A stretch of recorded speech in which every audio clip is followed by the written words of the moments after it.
Bismillahirrahmanirrahim. Assalamualaikum warahmatullahi wabarakatuh. Terima kasih kepada moderator yang sudah memberikan waktu kepada saya untuk mengisi acara di Simposium Persetia Bunda. Pada kesempatan kali ini, saya akan membawakan materi mengenai rehabilitasi pasca stroke.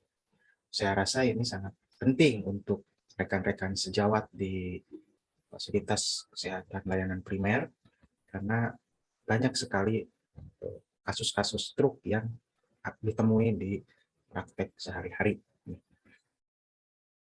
Materi kali ini saya tidak akan membahas mengenai dasar-dasar stroke, mengenai definisi, mengenai patofisiologi, karena saya rasa dokter-dokter semua yang ada di pelayanan primer sudah paham mengenai apa itu stroke, kemudian patofisiologinya, dan segala macamnya ya. Nah, untuk saat ini saya hanya akan membahas mengenai rehabilitasinya. Jadi pada kasus-kasus rehabilitasi pasca stroke pasien yang sudah pernah menderita stroke, nah bagaimana rehabilitasinya? Lebih spesifiknya untuk rekan-rekan sejawat, bagaimana cara mengedukasi pasien-pasien yang sudah pernah menderita stroke. Baik, mari kita mulai. Nah, saya mulai dari definisi rehabilitasi. Ya. Rehabilitasi ini berdasarkan Undang-Undang Negara Republik Indonesia Nomor 4 Tahun 97 tentang penyandang cacat adalah suatu proses refungsionalisasi dan pengembangan untuk memungkinkan penyandang cacat mampu melaksanakan fungsi sosialnya secara wajar dalam kehidupan masyarakat. Rekan-rekan mungkin sudah ada yang tahu tentang rehabilitasi, sering mendengar kata rehabilitasi.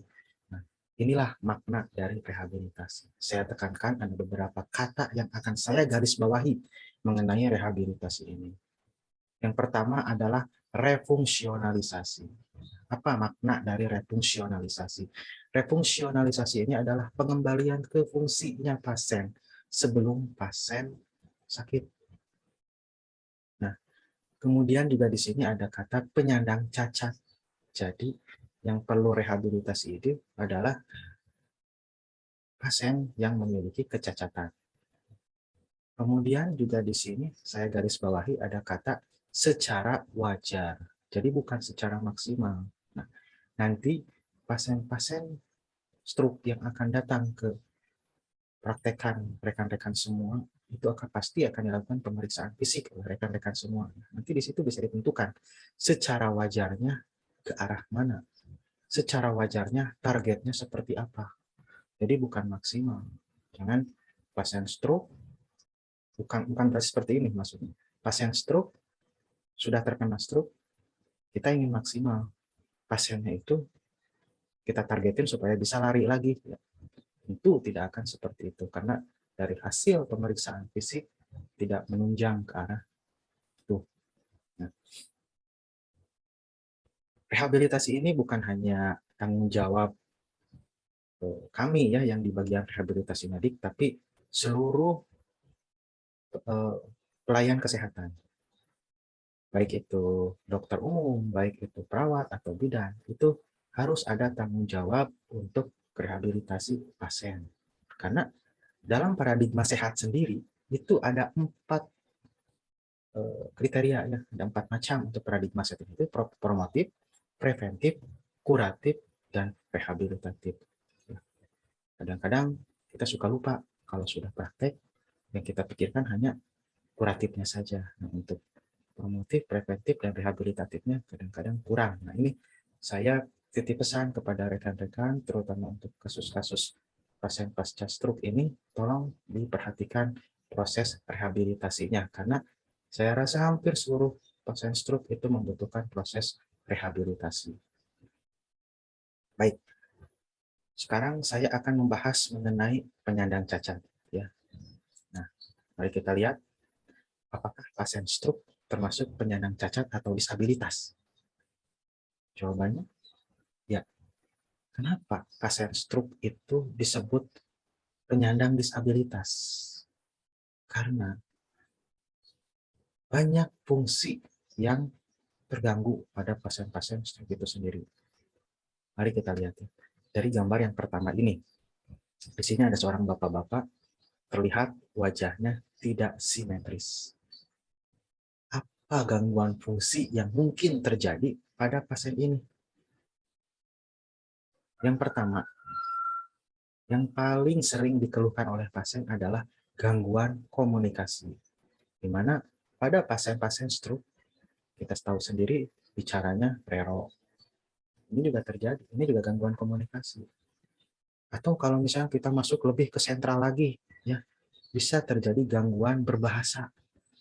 Apa contohnya? Apasia. Nah, gangguan komunikasi pada pasien. Di samping gangguan komunikasi, kita lihat dari wajahnya dulu. Apa yang mungkin terjadi? Yaitu gangguan menelan, gangguan makan dan minum. Ya, gangguan mengunyah.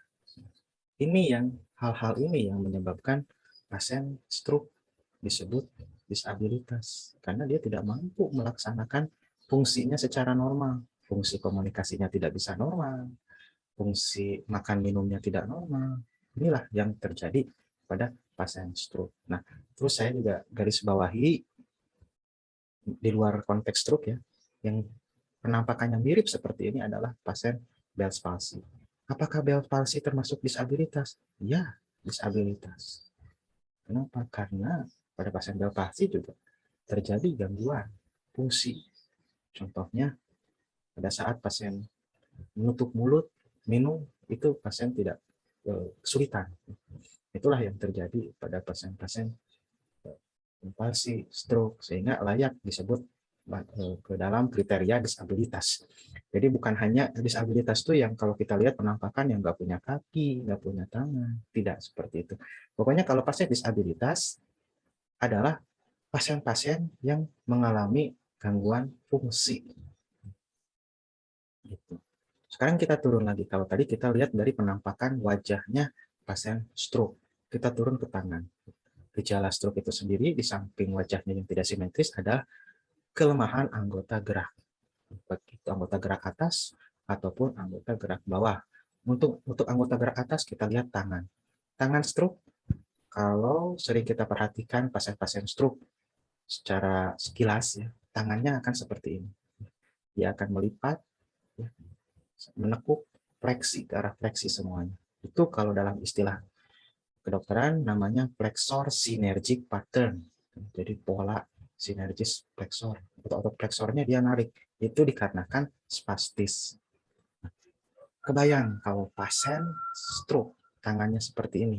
Apalagi yang terkena itu pas tangan yang dominan. Contoh misalnya kita sehari-hari kan yang dominan tangan kanan. Yang terkena itu tangan kanan. Pasti akan sangat kesulitan pasien untuk melakukan aktivitas sehari-harinya, seperti makan, berpakaian, mandi, dan segala macam. Sudah jelas kalau untuk bekerja akan sangat terganggu. Bagaimana pasien menulis dengan tangan seperti ini? Bagaimana pasien memegang stang motor atau setir mobil kalau tangannya seperti ini? Akan sangat kesulitan. Nah, inilah yang disebut disabilitas. Terjadi gangguan fungsi pada tangannya. Nah, fungsi apa aja yang terganggu? ADL, activity daily living, ya, akan terganggu. Nah, sekarang kita turun. Kalau tadi kita lihat ekstremitas atas, sekarang kita ke ekstremitas bawah. Kalau kita perhatikan dengan seksama juga, pasien-pasien stroke, kakinya akan seperti ini. Jadi kakinya itu akan justru kebalikannya dengan tangan. Dia akan lurus, kaku lurus. Jalannya kayak yang diseret. Karena nggak bisa menekuk, sulit untuk menekuk pada pasien-pasien yang stroke ini, kakinya itu. Dia ekstensi kebanyakan. Nah, ini yang dinamakan extensor synergic pattern. Jadi pola sinergis ekstensor. Justru kalau pada kaki, otot ekstensornya yang spastis. Sehingga pola jalannya seperti itu. Kalau dalam analisa pola jalan, ini yang dinamakan dengan hemiplegic. gait. Nah, kebayang sama kita bagaimana pasien stroke gangguan fungsi berjalannya seperti ini. Akan sangat kesulitan untuk berjalan seperti normal. Akan sangat kesulitan mengimbangi jalannya kita.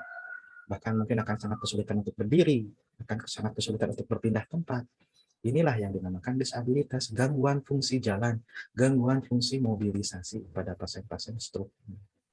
Sehingga pasien stroke ini apakah termasuk penyandang disabilitas? Ya, karena begitu banyak gangguan fungsi yang terjadi pada pasien-pasien stroke.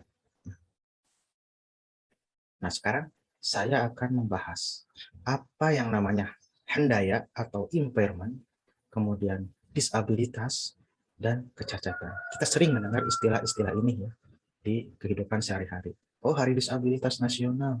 Oh, pasien disabilitas. Nah, kita harus paham apa bedanya disabilitas, apa bedanya cacat. Nah, kita mulai dari yang paling dasar dulu yang menyebabkan seseorang itu terjadi disabilitas pada pasien. Dimana kalau orang terjadi disabilitas, pasti ada impairment pada anggota tubuhnya. Ya. Kalau saya beri contoh pada pasien stroke, impairment apa yang terjadi pada pasien stroke? Impairment itu yang pada pasien stroke itu adalah kelemahan otot, keterbatasan lingkup gerak sendi. Nah, itu yang terjadi. Yang paling dasar aja, yang paling gampang kita lihat itu. Sehingga kan kalau kita lihat dari definisi impairment itu sendiri adalah ketidaknormalan struktur tubuh. Struktur tubuh pada pasien stroke yaitu ototnya tidak normal, lingkup gerak sendinya tidak normal. Itu yang terjadi pada pasien stroke. Akibat adanya kelemahan otot dan keterbatasan sendi pada pasien stroke, apa yang terjadi? Terjadilah disabilitas, ketidakmampuan untuk melakukan aktivitasnya. Ya. Contoh, akibat adanya kelemahan otot itu sendiri, disabilitasnya apa? Gangguan activity daily living atau ADL, gangguan mobilisasi, gangguan komunikasi, gangguan makan minum, itu yang terjadi pada pasien stroke. Itu disabilitasnya. Nah, akibat adanya disabilitas ini, timbullah suatu kecacatan. Kalau kecacatan ini, ruang lingkupnya lebih besar dari disabilitas. Ya. Kita mungkin masih berpikiran orang disabilitas adalah orang cacat. Ya, betul. Kalau sudah kita hubungkan dengan dengan perannya dia sebagai manusia. Contoh, seorang ayah terjadi disabilitas akibat stroke, seorang kepala rumah tangga. Dia timbul terjadi kecacatan, dia tidak bisa bekerja lagi, dia tidak bisa mencari nafkah lagi eh, untuk keluarganya. Nah, itulah yang disebut kecacatan. Jadi akibat disabilitas ini timbullah kecacatan. Ya. Ini saya ambil dari WHO tahun 97. Ya, jadi ruang lingkupnya itu seperti ini. Jadi pertama terjadi impairment, kemudian yang kedua lingkaran yang lebih tengah ini akibat adanya impairment terjadinya disabilitas, dan lingkaran yang paling luar akibat adanya disabilitas timbullah kecacatan. Nah, sekarang kita lihat kenapa pentingnya rehabilitasi pada penderita disabilitas, terutama pada disabilitas yang akibat stroke ini. Ya, saya karena saking banyaknya penyakit yang bisa direhabilitasi, saya sekarang fokuskan ke stroke-nya.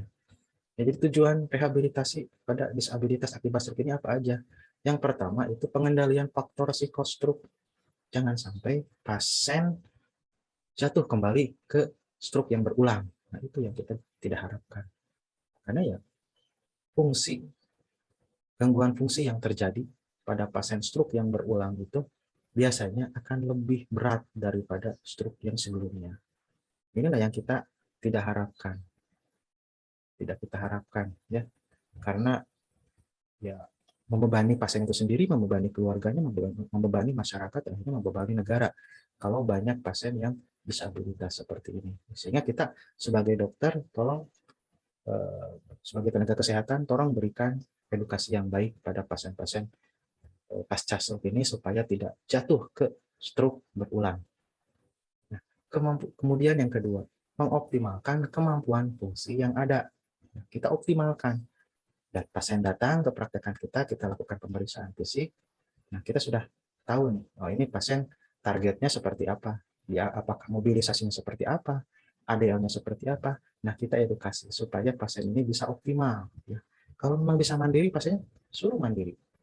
Kalau emang pasiennya memang butuh caregiver, edukasi caregivernya. Bagaimana cara merawat pasien-pasiennya. Kemudian yang selanjutnya adalah memberikan edukasi cara-cara modifikasi sehingga pasien pasca stroke mampu beradaptasi mandiri dengan kondisi yang ada saat ini.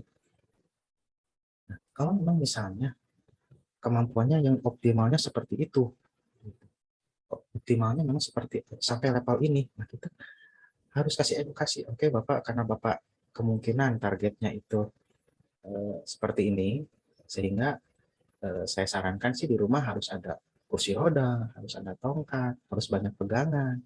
Nah, itu yang harus edukasi kepada pasien. Nanti saya kasih contoh ya, bagaimana cara mengedukasi supaya di rumahnya itu seperti apa modifikasi di rumahnya ya untuk pasien-pasien stroke ini. Kemudian yang terakhir adalah mencegah terjadinya komplikasi atau kecacatan. Nah, jangan sampai akibat adanya stroke ini banyak terjadi kecacatan ya. Timbul kecacatan atau komplikasi ya, contohnya ada kontraktur, kemudian risiko jatuh kan tinggi, pasien jadi fraktur akibat jatuh. Nah, itu yang harus kita edukasi ke pasien supaya pasien tidak timbul komplikasi yang terjadi akibat pasca stroke ini. Nah, kita lihat sebenarnya masalah apa aja yang timbul pada pasien. Mungkin masih bingung ya. Oke, tujuannya saya sudah tahu seperti ini. Tapi pasien datang ke kita itu pasti bawa masalah, menyampaikan masalahnya, keluhan-keluhannya apa. Nah, kira-kira nih, saya rangkum beberapa masalah-masalah fungsional yang dikeluhkan oleh pasien pada saat pasien datang ke kita. Yang pertama, pasien kesulitan berjalan. Kita harus edukasi nih, bagaimana supaya pasien bisa jalannya baik, supaya pasien jalannya aman. Apakah perlu alat bantu? Apakah harus di kursi roda? Nah, itu juga kita harus edukasi kepada pasien. Nggak apa-apa kalau misalnya memang belum tahu ilmunya, minimal kita memberikan bagaimana cara pasien supaya bisa mobilisasi yang aman. Memang ada ilmunya untuk mempelajari pemilihan apakah pasien perlu kursi roda, apakah pasien perlu tongkat, memang ada ilmunya. Dan itu tidak bisa dibahas dalam satu kali simposium seperti ini. Ya. Nah, kemudian eh, masalah yang kedua yang sering dikeluhkan pasien adalah kesulitan melakukan aktivitas harian. Misalnya makan masih disuapin, mandi masih dimandiin, segala macam. Ya. Kemudian gangguan fungsi berkomunikasi. Ya, ini juga yang sering dikeluhkan oleh pasien. Pasien bicaranya rero. Nah, nanti kita juga ada cara pemecahan masalahnya. Kalau pasien mengeluhkan ini dipraktekkan sejawat sekalian, bagaimana kita cara mengedukasi. Kemudian juga gangguan fungsi menelan. Banyak yang pasien-pasien masih udah pulang dari rumah sakit, pasien ketika makan minum masih ada yang tersedak. Nah, ini juga harus diperhatikan bagaimana cara mengedukasinya. Karena bahaya kalau misalnya pasien terus-terusan tersedak, apa yang akan terjadi? Timbul infeksi pada pernapasan, timbul pneumonia dan segala macam yang akan memperberat kondisi pasien stroke itu sendiri. Kemudian gangguan psikologis. Nah, ini juga masalah yang sering timbul, banyak pasien yang datang ke polirehab ya, datang ke praktekan itu tiba-tiba menangis, banyak yang ya psikologisnya terguncang gitu. Karena memang sebelumnya dia normal, sekarang tidak bisa apa-apa. Sekarang banyak ngerepotin anaknya, keluarganya dan segala macam. Ini yang juga gangguan fungsi ini yang harus kita perhatikan. Kemudian gangguan fungsi berkemih, ya. Berkemih ini untuk buang air kecil. Kemudian juga gangguan fungsi luhur atau kognisi. Ya, ini memang jarang dikeluhkan, tapi memang ada seperti yang kasus-kasus seperti ini. Ya, nah saya kasih contoh penyelesaian masalah-masalah yang tadi. Ya, contoh ya, ini saya lihat masalah berjalan dulu ya, atau mobilisasi ya. Kalau jangan dibiarkan pasien stroke itu terus-menerus tirah baring, terus-menerus tiduran. Itu tidak baik untuk pasien stroke ya. Akan terjadi komplikasi tirah baring. Tetap pasien itu harus digerakkan pada saat di tempat tidur, apakah dipositioningkan ya, kemudian apakah dimobilisasikan miring ya, kemudian duduk dan berdiri, kemudian penggunaan alat bantu itu teknik-tekniknya ada. Contohnya saya lihat dari gambar-gambar ini, itu ada beberapa contoh alat bantu seperti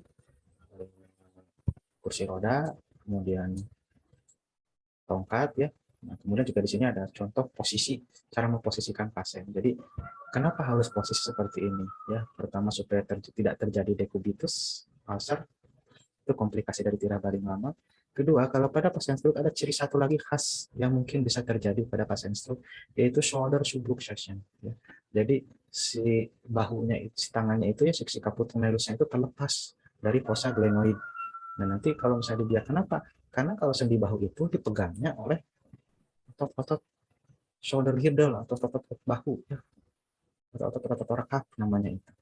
Ya di sana ada supraspinatus, infraspinatus, teres minor, subscapularis. Nah itulah otot-otot yang megang si sendi bahu ini. Pada pasien stroke otot-otot itu juga lemah sehingga nggak bisa megang lagi si caput humerus. Ya, akibatnya jatuh. Ya. Jadi ada gap aja, itu terjadi subluxasi yang harus dihindari pada pasien-pasien stroke. Jangan sampai terjadi subluxasi pada pasien pada bahunya. Ya, kemudian juga jangan terjadi kontraktur, jangan terjadi decubitus ulcer. Nah itu ya harus diposisikan. Nah kemudian juga kalau emang pasien mampu duduk, berdiri, berdirikan. Ya, nah ini juga harus ada konfirmasi syarat dan ketentuan berlaku. Ya, harus ada konfirmasi dari pemeriksaan fisik untuk memberdirikan pasien.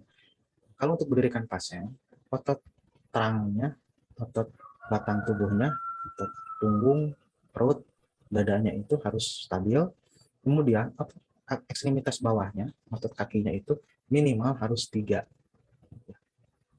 Mungkin sudah pernah diajarkan bagaimana cara melakukan pemeriksaan kekuatan otot. Ya, kurang lebih seperti ini gradingnya, silakan dibaca sendiri. Dan saya rasa rekan-rekan semua sudah bisa mempraktekannya untuk dipraktekkan sehari-hari. Nah, penggunaan alat bantu juga penting. Ya. Apakah pasien cukup harus mobilisasi dengan kursi roda atau bisa dengan tongkat? Ini juga harus diberikan edukasi kepada pasien. Memang ada ilmunya tersendiri, tapi minimal coba aja sama rekan-rekan sejawat bagaimana cara mengedukasinya. Mungkin dari hasil pemeriksaan kekuatan otot juga sudah bisa kebayang kalau kekuatan ototnya di bawah 3, ya kemungkinan ya kursi roda pilihannya. Kalau kekuatan otot di atas 3 ya bisa jadi tongkat, ya. Nah kita lihat ke masalah lainnya, ya. Nah, tadi kita aktivitas sehari-hari, ya. Nah sekarang kita lihat aktivitas sehari-hari yang lainnya, yaitu makan dan minum. Apa yang harus dilakukan pada pasien-pasien supaya untuk mempermudah activity daily living-nya, aktivitas makan minumnya. Yaitu kalau misalnya pasiennya kesulitan makan, akibat dia nggak bisa mengunyah, menelan, posisikan duduk. Kalau misalnya memang gangguannya menelan, banyak tersedak, posisikan duduk.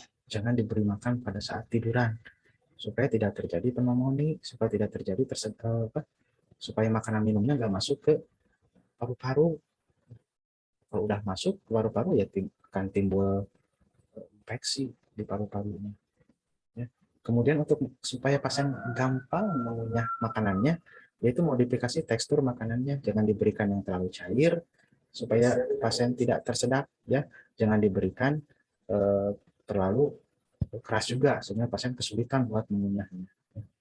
Kemudian juga bisa menggunakan penggunaan alat bantu, contoh seperti sendok yang pakai pegangan seperti ini, ya, pakai grip seperti ini. Jadi supaya tidak terlepas si sendoknya. Kemudian juga si gagangnya itu diperbesar, ya. Jadi kalau sendok biasa kan pipih, ini dibulat tapi lebih besar supaya pasien bisa menggenggam dengan kuat. Ini pasien bisa makan sendiri dengan sendok. Ya. Nah, kemudian masalah lainnya, ya. Komunikasi tadi kan keluhan yang ketiga yang paling banyak dikeluhkan oleh pasien adalah komunikasinya, bicaranya. Kalau pasien ada bicara rero, ya, itu tolong edukasi ke keluarganya, jangan diketawain.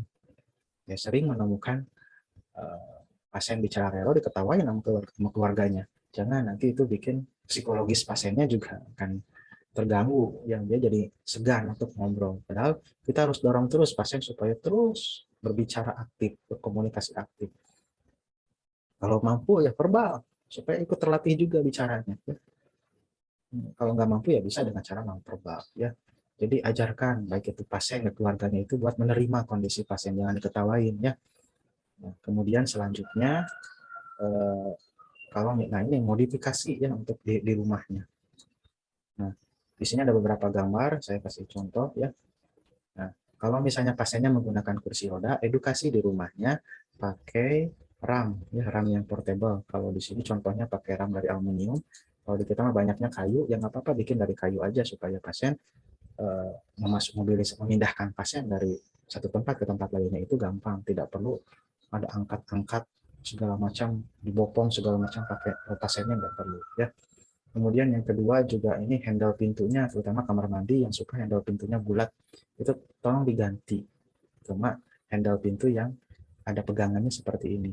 Ini untuk mempermudah pasien. Pasien akan kesulitan untuk memutar knob pintu yang sistemnya putar, ya karena seperti kita tadi kan tangannya seperti itu ya akan kesulitan untuk memutar. Kemudian di toiletnya sendiri sama di kamar tidurnya itu siapkan pegangan ya untuk di toilet, pegangan banyak sekali pegangan yang ada di toilet supaya tidak jatuh ya, supaya pasien bisa berpegangan. Kemudian di tempat tidur juga kalau di sini contohnya itu ada pegangan di tempat tidur ya, kalau di kita mah sulit ya tempat tidur seperti ini ya, simpan aja kursi di samping tempat tidurnya ya, kursi yang dikasih pemberat seperti apa supaya pasien pada saat bangun dia bisa pegangan ke kursi seperti ini. Kemudian toiletnya kalau bisa usahakan toilet duduk supaya pasien gampang saat dari duduk ke berdirinya tidak kesulitan. Nah, kemudian juga perhatikan juga lantainya, jangan sampai licin, karena kalau licin juga pasien bisa terpeleset, jatuh akhirnya. Kemudian juga penerangan cukup supaya pasien bisa melihat kondisi di lantainya seperti apa, apakah licin, apakah ada gangguan di lantainya, ada benda yang menghalangi jalannya pasien. Ya, nah itu saja mungkin masalah-masalah yang sering ditemukan oleh pasien, itu mungkin edukasi yang saya rasa penting diberikan kepada pasien pada saat pasien datang ke praktekan rekan-rekan sejawat semua. Mungkin satu lagi yang harus diperhatikan juga, kapan sih kita harus merujuk ke rehabilitasi medik. Ya, saya tekankan di sini, saya kasih tahu itu di sini, kalau periode emas untuk terapi di rehabilitasi medik ini adalah 6 bulan pasca serangan stroke. Karena pada fase 6 bulan ini, dari hasil penelitian, 80% pasien akan kembali ke kondisi sebelum stroke, ya tergantung memang kerusakannya juga, tapi insya Allah kalau misalnya compliant pasiennya baik, keluarganya support, 80% pasien bisa mampu kembali ke kemampuan fungsional sebelum stroke. Kalau dari atas 6 bulan sebenarnya lebih ditekankan ke edukasi ke sejawat semua yang ada di paskes pelayanan primer, karena kalau pada saat itu kan biasanya pasien sudah paham bahwa pasien sudah menderita stroke, kemudian dari fase perbaikan stroke juga kalau di atas 6 bulan itu sudah mulai melambat, sehingga perlu adanya edukasi untuk modifikasi di kehidupan sehari-hari ya. Ya. Nah, jadi saya rasa itu aja yang bisa saya sampaikan. Mudah-mudahan bermanfaat. Ya, terima kasih. Assalamualaikum warahmatullahi wabarakatuh.